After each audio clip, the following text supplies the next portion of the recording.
New Japan's Power Struggle event is in the books. It's time for my review. As we start off with the 8-man tag, Ryusuke Taguchi being the goddamn man, being inclusive, adding people to Taguchi Japan without them even ever coming back to really Japan, and a la Chris Sabin there, as they're gonna take on Ryusuke Taguchi, ACH, Chris Sabin, Toanari take on Jusha Thunder Liger, Tiger Mask 4, Sabarino Jr. and Volador Jr. as ACH and Tiger Mask start this off.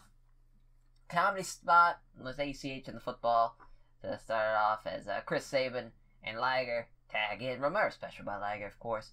Volador Jr. gets tagged in, which fucking tremendous. He does a bunch of lucha shit. Does a lot of backhand spring elbows, a lot of fucking Hurricane Ranas.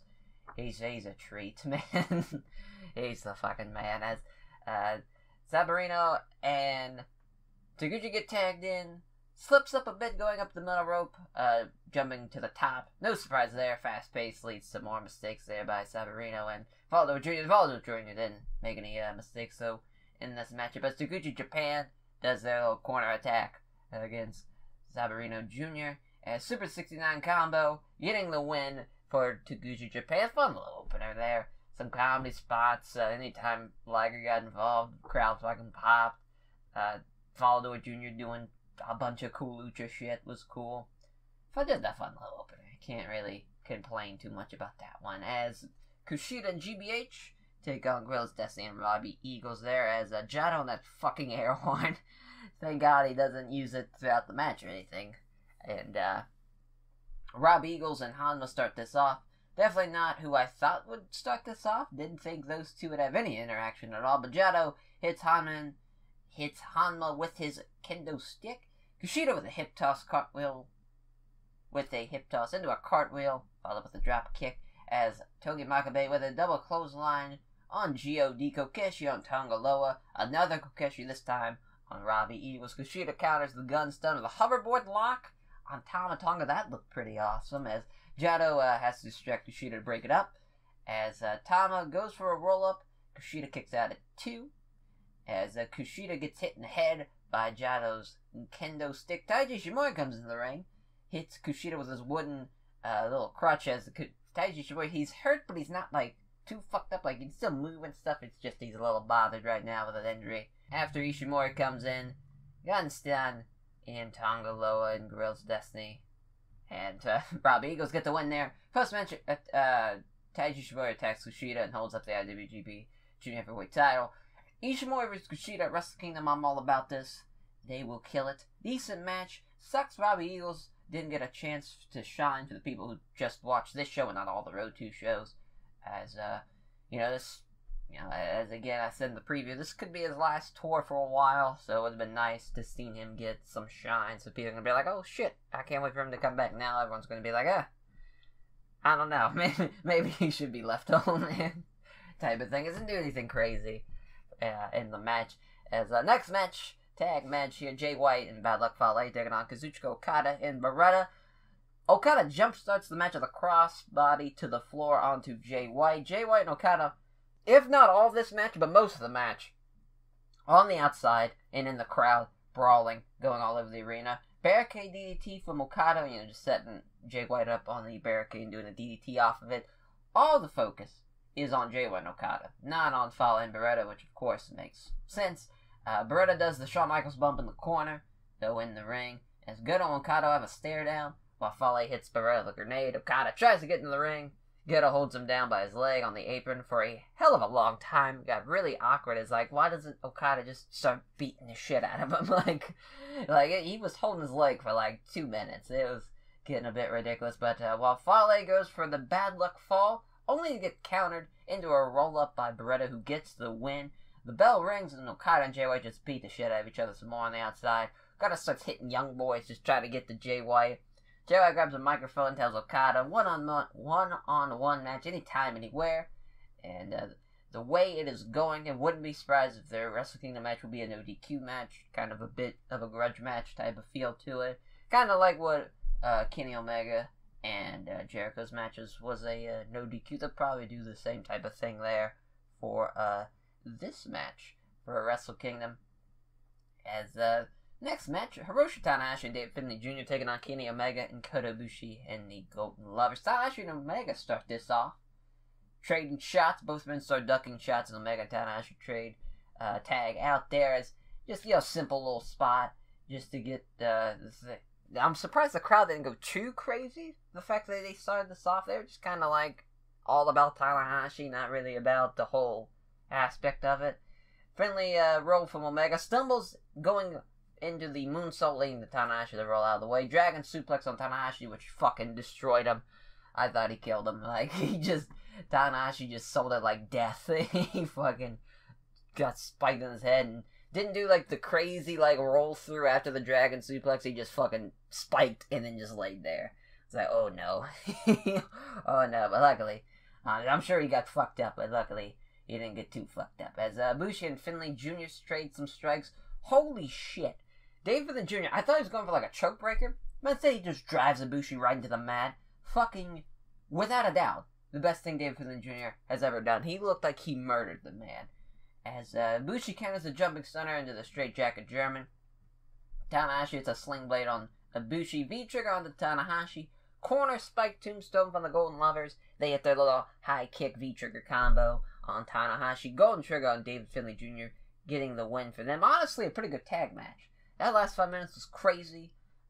For what it was, for Tanahashi, David Finlay Jr. just kind of throwing together babyface Lion Mark team against an actual team of the Golden Lovers. It was actually a pretty good tag match. As it was probably the best tag match on the card, to be honest. It was some good stuff. I don't know, though. This next match was pretty good as well. Super Junior Tag League Finals. Triple Threat Junior Tag Team matchup here. Roppongi 3K. Shingo and Bushi. Yoshinobu Kanemaru and El Desperado. The half and half Roppongi 3K gear is actually pretty crazy. At first I was like, that's kind of dumb. But it's actually, just how well detailed it was. That's actually pretty cool. But he crazy Tope Suicida from El Desperado. He fucking went flying on it. As Kanemaru hits a crazy head scissors on Yo. I don't know what the fuck El Desperado and Yoshinobu Kanemaru just was like, fuck it, we're gonna try this match. It's right off the gate. They're doing crazy shit. Falcon Arrow from Yo on Desperado. He did the deal. Ain't that the deal? Layers from Shingo. Reverse SDO DDT combo from Shingo. Pop-up Death Valley driver from Shingo. And Kanemaru gets a 2 count. The crowd fucking popped huge for that one. They were just like, oh shit. They were all about it. Layered from Shingo into a gory bomb on Show. Pumping Bomber on the Show gets a 2 count. Wow, Shingo was just fucking killing it at that point. Those 2 or 3 minutes there, he was fucking going in. As Yo saves Show with a super kick, hits Roppongi 3K onto Shingo. Kanemaru pulls the ref out of the ring. Desperado hits Yo with the tag belt, so the referee's out. Ibushi missed Desperado. Kanemaru misses the whiskey shot on Yo, who falls up with a tope to the floor. Powerbomb lung blower from Show onto Desperado, who somehow kicks out. I thought for sure that was going to be it, but Show follows it up with the shock arrow for the winner. Roppongi 3K getting the win for the old first ever Super Junior Tag League there. As they will now face El Desperado and Yoshinobu Kanemaru at Wrestle Kingdom. A fun fucking match. A lot of good false finishes throughout. Shingo looked awesome. Just there's no complaints from me on that one. Sure, it's dumb that they fucking did their little gimmick. It was a 6-man tag and not a 2v2 for these Super Junior finals, but it is what it is. As I say the first New Japan Junior Tag League, they've done the Tag League before, but it's usually just a tournament. I don't know why they've called it a Tag League, but this was the actual first, holy shit, we're doing a Tag League type of thing. So that was cool. As never open weight title match, though. First title match of the evening of the 3. Miyohabe gets some chance before the bell rings. She's getting over the crowd. Don't fucking blame him. Taichi hits a Saito suplex to start this off. Taichi and Goto into the crowd. Goto has to crawl his way back to the ring before the count out. A spinning wheel kick from Goto into the corner. Uragoshi from Goto. The dick kick into the get-up clutch gets a 2 count from Taichi. I fucking love that combo. That's the ultimate, dick move to do. I love that so much. Front GTR by Goto. who follows up with a shouting, and then goes into the actual GTR for the win. Hiroki Goto is the never openweight champion again. A little sad, but you know, the hot shot of the belt. But at least Taichi got the belt in the first place, so I can't be too sad. At least there's Rev Pro heavyweight title match up next. Man, fuck it, I'm gonna say it. Match of the night for me: Minoru Suzuki versus Tomohiro Ishii. Ishii murders him with elbows in the corner stuff. This awesome great opening sequence though. After that, Suzuki goes for the armbar with the ropes, but Ishii fights it off. Ishii and Suzuki murder each other with some forearms. PK kick from Suzuki. Ishii with some fighting spirit pops right back up. Power bomb from Tomohiro Ishii. Both men exchange some palm strikes, with Suzuki hitting a big boot. Suzuki with his little straight combinations. Ishii stops him with a headbutt. It ends the exchange with a brain buster off the ropes. Ishii runs into Suzuki's dropkick. Both men down on the mat. Holy fucking shit. Ishii counters a gotch-style pile driver with a running reverse pile driver dumped Suzuki right on his head. Fucking crazy. Jesus Christ. That was crazy. Ishii follows it up with a lariat, gets a 2 count somehow, goes for another one. Suzuki tries to hit a big boot, but Ishii grabs his foot and hits a headbutt that floors. Suzuki sliding lariat from Ishii gets a 2 count. Brain buster though from Ishii gets the win. Tomohiro Ishii retains. Holy fuck.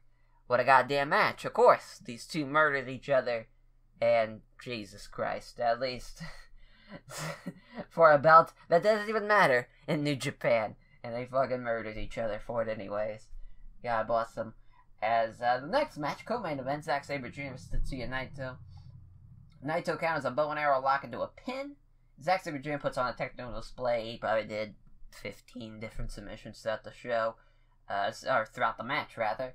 As Naito goes for his dropkick into the corner, Zack Sabre Jr. counters it and goes for a front face lock. Then goes for a bot, which Naito then counters into an arm drag. Naito hits the Destina for the win. I know that's a short little light on the notes there, but just after I enjoyed the match, and it was exactly what I thought it was going to be. Naito getting the win, and kind of a match where Zack Sabre Jr. has got a bunch of submission holds on Naito, and he's got to keep fighting it off, got to keep getting to the ropes, keep trying to break out of it. Stuff like, basically Zack Sabre Jr. putting the pressure on Naito until Naito has to make the comeback to win. This should have been, though, before the Ishii-Suzuki match. I mean, I just saw two men try to murder each other into now Zack Sabre Jr. just grappling around with Naito. Like, it's, and not that that's a bad thing, that, that's obviously that's Zack's style, but it's just, they were just two polar opposite of what these two match types are. And it would have been a lot better, in my opinion, if they would have put Suzuki and Ishii as the co-main, and then, did Zack Sabre Jr. and Naito before that match. These two matches should have just been switched on where they were on the card. It would have been perfect. Would have been great. You just had your little appetizer with your Zack Sabre Jr. and Tetsuya Naito rolling around, and then you had two men murder each other. Just instead of the other way around, where it's now I gotta cool down a bit, and it fucked everything up. But it was still a fun little match. Some good,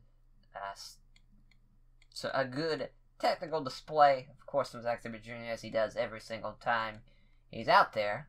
The man is a wizard out there in the ring. But up next, the main event, IWGP Intercontinental Championship matchup: Evil versus Chris Jericho. Evil jumpstarts the match while Jericho tries to take off his second mask. They go into the crowd, they come back, Evil throws Jericho into the post. Jericho takes the camera for a bit.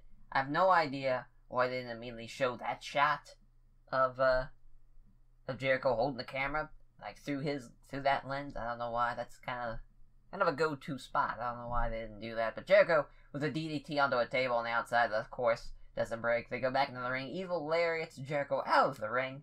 Evil does his chair gimmick that actually breaks the top part of a chair. That could have been very bad if that would have hit that edge, kind of cut Jericho or something. Luckily, nothing like that happened. Jumping STO from the apron through the table from Evil. At least that's what he has tried to do, but just the way it looked and the way it had to be done, basically it was just a jumping rock bottom off the goddamn gimmick. But, I digress. Top rope sent down bomb from Evil, though. Jericho kicks out at 2. Jericho locks in a walls of Jericho. Evil doesn't tap. Jericho starts talking with Red Shoes.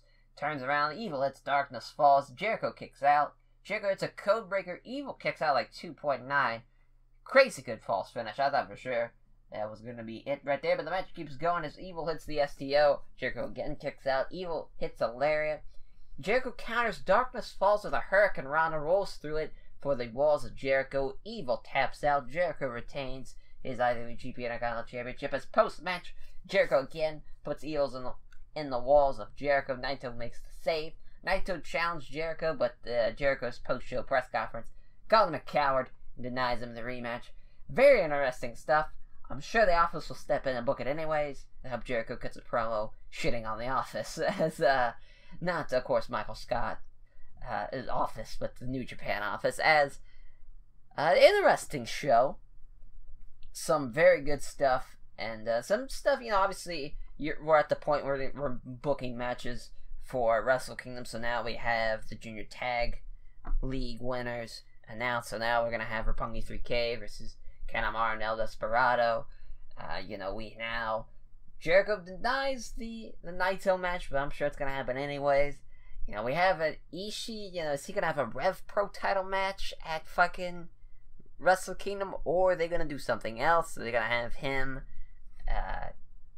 maybe take on somebody else in like a grudge match? I doubt that. They probably have Ishii, maybe even Ishii go for like the US title maybe, or even something like that. Even Suzuki, what is he going to do? There's a lot of still big pieces still left. Obviously the Jay White, Kazuchika Okada, that gets built up more. A lot of building in this match. But there's also some good matches. I'm still sticking with my match of the night being Minoru Suzuki and Tomohiro Ishii. That match was fucking crazy. But a decent show nonetheless. Definitely, if I would recommend checking out the